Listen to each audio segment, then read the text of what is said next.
మీ దేవాలయంలో డబ్బులు గోలుమాలైతే, భూములు ఆక్రమిస్తే, హుండీ దొంగతనం జరిగితే, అర్చకుడి మీద దాడి జరిగితే, దేవాలయంలో దొంగతనం జరిగితే మీ ఈవోని ఎప్పుడైనా మీరు నిలదీశారా?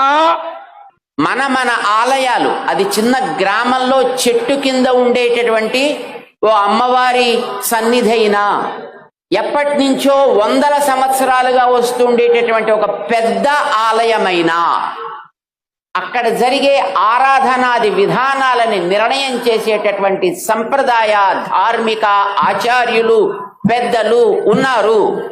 వారి ఆదేశానికి విరుద్ధంగా అక్కడ ఏమీ జరగకూడదు. ఒక్కొక్క పల్లెలో, ఒక్కొక్క గ్రామములో ఒక్కొక్క ఆలయము అప్పుడు ఉండేటువంటి మహారాజులు కానీ, అప్పుడు ఉండేటువంటి దాతలు కానీ కట్టించినటువంటి ఆలయాలు, ఎన్నో మహిమలు జరిగినటువంటి ఆలయాలు ఎన్నెన్నో ఉన్నాయి.